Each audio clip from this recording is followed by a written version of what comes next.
Tijekom naše emisije vrlo česta tema bila je energetska strategija Republike Hrvatske. Rusko-ukrajinska kriza nažalost odrazila se i na Hrvatsku, a štete još uvijek se zbrajaju. Udruga za razvoj Hrvatske jedna je od onih koja zastupa mišljenje da Hrvatska može biti energetski neovisna. S nama večeras o energetskoj strategiji Republike Hrvatske razgovara dopredsjednik Udruge za razvoj Hrvatske, gospodin Ranko Skansi. Dobro večer, još jednom dobrodošli u Svakodnevicu. Dobro večer i hvala vam što ste nas pozvali. Evo, prema vašem mišljenju, jesu li posljednja događanja koja se tiču plinske krize konačno jedno upozorenje da je krajnje vrijeme da trebamo početi razmišljati o nekim drugim obnovljivim izvorima energije? Moramo li mi biti toliko ovisni o drugima? Krasno pitanje za sami početak, jer to je upravo i srž nečega što je u osnovnim postulatima udruge, a to je promicanje nekakvih znanja za koje procjenjujemo da nisu dovoljno u uporabi. Naime, procjena i stručnjaka u konačnici i energetska strategija Republike Hrvatske, pa i inicijativa Udruge za razvoj Hrvatske da se više pozornosti obrati na obnovljive izvore energije su u suglasju u stvari, dakle tu nema nikakve kolizije. Radi se upravo o jednom nastupu koji bi trebao uvjeriti i vlast koja dakle sa svojom voljom može nešto i pokrenuti, ali i nekakve potencijalne sponzore, investitore i ostale subjekte koji u cijelom lancu sudjeluju da se odluče na tako nešto, jer time bi mogli u velikoj mjeri stvoriti energetski neovisnu Hrvatsku. Posebno, ako dopustite još jednu rečenicu, procjene su da su neka mala energetska postrojenja koja su nota bene isplativija od velikih, budući da su locirana blizu mjesta gdje se ta energija i troši, dakle nema gubitaka u prijenosu, u prijenosnoj mreži, da su isplativija nego velika i takva mala postrojenja bi u konačnici mogla dovesti do neovisnosti i cijelih sredina, znači jedan grad bi mogao biti energetski neovisan. U velikoj mjeri, ne kažem 100%, ali u velikoj mjeri. Na koji način bi upravo neke tvrtke mogle već sada, kada bi se uložila neka određena sredstva, dakle iskoristiti sve ove druge potencijale? Nedavno je održano jedno krasno savjetovanje u Sisku sa nazivom Toplifikacija naselja, gdje su iznesene studije i na internet stranici udruge, a to su www.urh.hr, se može o tome nešto i pročitati. Rečeno je da Hrvatska raspolaže sa obnovljivim izvorima energije koji su strateški savršeno raspoređeni. To znači da nema koncentracije različitih vrsta na jednoj lokaciji dok je druga jalova. Upravo se događa da priobalje ima jako puno sunca, dakle solarne energije, dosta vjetra, znači vjetrene energije koja se da također i koristi se danas već standardnim postrojenjima. Postoje dakako geotermalni izvori i postoji biomasa različitih aspekata, od one koja je kao otpad iz poljoprivrede do nekakve šumskog smeća, uvjetno rečeno, dakle nečega što je već polutrulo i pada dolje i guši šumu. Evo, ovo ste dobro rekli, znači da je sve strateški raspoređeno u Republici Hrvatskoj, no jesu li onda ovakva mišljenja, znači da postoji nekakva alternativa u suprotnosti zapravo sa energetskom strategijom Vlade Republike Hrvatske? Vjerojatno mislite na plinifikaciju i te inicijative. Ne, ma kakvi. To je upravo u skladu i energetska strategija spominje obnovljive izvore, ona ih deklarira, ona ih definira. Ona, nažalost, ne opisuje kako ih koristiti. To je nešto što smatramo da je nedostatak u toj energetskoj strategiji, za koju smatramo da su je radili stručnjaci, međutim, ipak po nekakvim načelima koja su bila na bazi jednostavnosti. Znači, željelo se ipak koristiti energente koji su već široko prisutni, za koje tehnologije su poznate. De facto su samo prijenosne mreže ono što fali, znači plinovodi ili dalekovodi za električnu energiju. Trebamo li se mi recimo ugledati konkretno na neke druge zemlje? Evo samo primjera radi kojim ste se i vi jednom koristili, da Hrvatska svoje trupce izvozi u Pečuh, primjerice gdje oni sagorijevaju u termoelektrani i od njih se naravno dobiva energija. Pa onda mi već imamo te potencijale, pa zašto onda mi na takav način ne funkcioniramo? To je jedan tipičan primjer. Dakle, izvozi se de facto onaj dio šumske mase koji predstavlja balast šumi. To je nešto što šumu guši, šumari imaju s tim problema jer to moraju odvoziti iz šume van. Ne znaju gdje bi to deponirali, umjesto da se sve zajedno pretvara u toplinsku energiju ili u električnu energiju, o čemu tehnologije danas već postoje i vladamo de facto znanjima za vrlo dobre transfere energija iz jedne vrste u drugu. Ono što se desi u Pečuhu, to je da mi izvezemo drvo, da se tamo proizvede struja koja se nama jako skupo prodaje natrag, posebno u nekakvim uvjetima kad je kod nas nedostaje. To je dakle jedan nonsens. Znači mi jeftino prodajemo nešto što nam kasnije dolazi natrag skupo, možemo to raditi sami. To je ono što bih htjeli reći. Primjer, recimo, jedne male općine u Austriji, Murek, dakle to je na samoj granici Austrije prema jugu. Također postoji jedno krasno postrojenje gdje postoji kogeneracijski jedan sustav gdje se i električna i toplinska energija proizvode.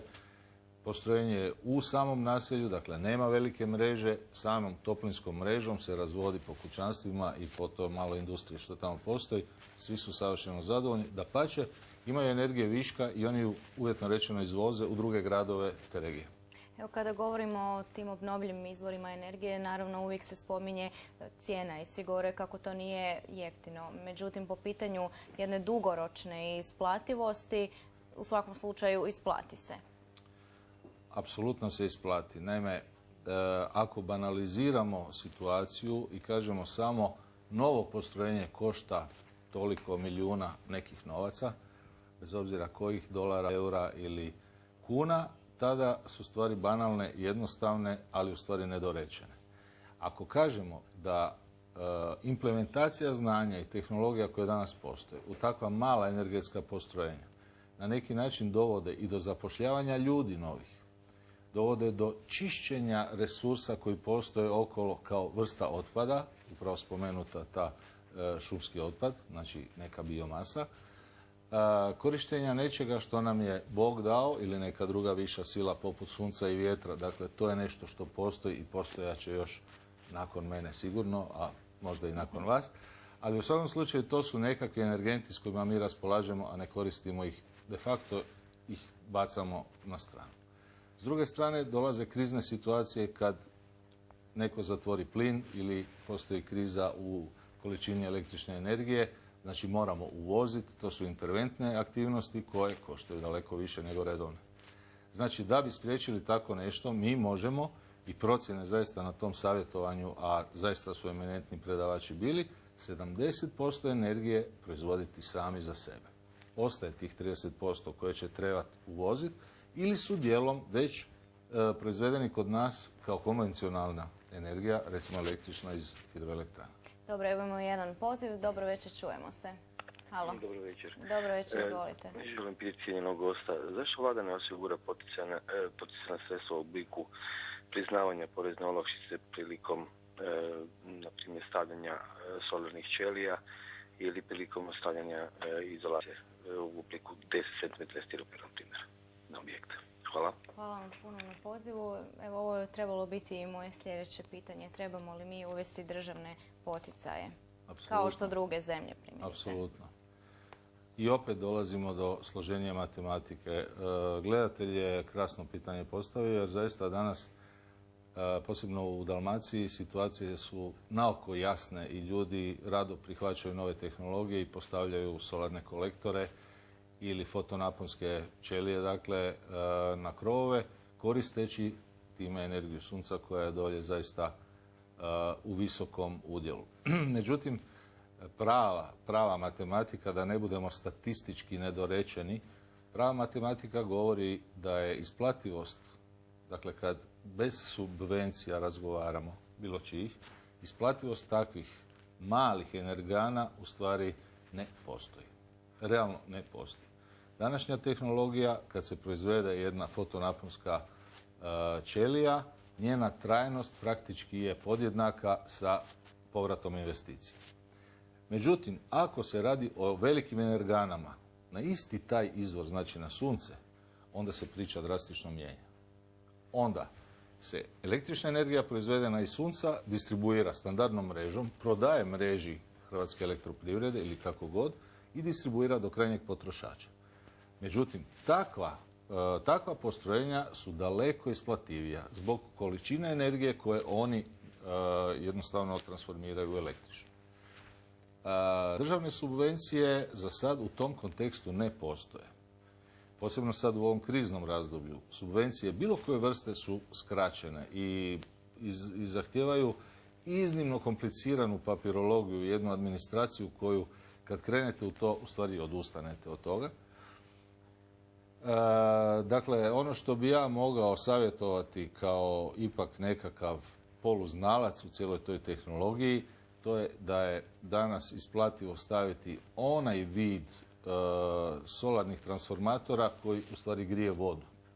A onaj drugi, znači pretvaranje električne energije, samo tamo gdje nema standardne mreže. Dakako, na nekim otocima vi imate još uvijek zone bez struje, tamo nema izbora ako se želi na struju nešto pogoniti. Evo još samo za kraj našeg razgovora valja spomenuti podatak da Udruga za razvoj Hrvatske uskoro pokreće niz predavanja po gradovima u Hrvatskoj nudeći znanje u problemima komunalne energetike. Ako imam još minutu vremena, ja bih rekao nešto o investicijama i financiranju, jer to je možda interesantno. Po takozvanoj BAU tehnologiji, to je business as usual, mi ćemo olako dati stranom kapitalu da nam investira u našoj zemlji. Ali tad se mi stavljamo u ulogu potrošača, jer on će nam prodavati energiju koja god ona bila. Udruga za razvoj Hrvatske, zagovara upravo suprotno. Imamo znanje, imamo sponzore koji bi se uključili, dakle investitore, zaposlimo naše ljude u našem postrojenju imajući istu tu energiju. Dakle, uložimo na jedan drugi način. Posebno danas u situaciji kad nezaposlenost nažalost raste, mislim da je to presudno. I za sami kraj, zaista, Udruga za razvoj Hrvatske postoji od 2005. godine i okuplja nekakvih 50-ak stručnjaka koji su distribuirani širom zemlje. Mi imamo zaista članove i u nekim malim mjestima po Hrvatskoj. Da bi doprijela do lokacija gdje su potrebna znanja, a ne znaju sami doći do njih, ili da bi uspjela plasirati znanja na takve lokacije, udruga u stvari pribjegava nekakvim skupovima tipa savjetovanja. 2 takva savjetovanja su održana u Crikvenici o javnoj rasvjeti, u Sisku o toplifikaciji naselja i sad sljedeće u travnju mjesecu, krajem travnja, o tome više i na internet stranici piše, o komunalnoj energetici također u Crikvenici. Pa evo, rado bi prihvatili bilo čiji poziv i da dođu ljudi malo to poslušati, ako ih zanima. Jasno, evo više informacija mogu svi građani pronaći na internet stranici vaše udruge urh.hr. Još jednom hvala na gostovanju i na razgovoru. Mi idemo dalje sa emisijom, idemo na jedan kratki predah.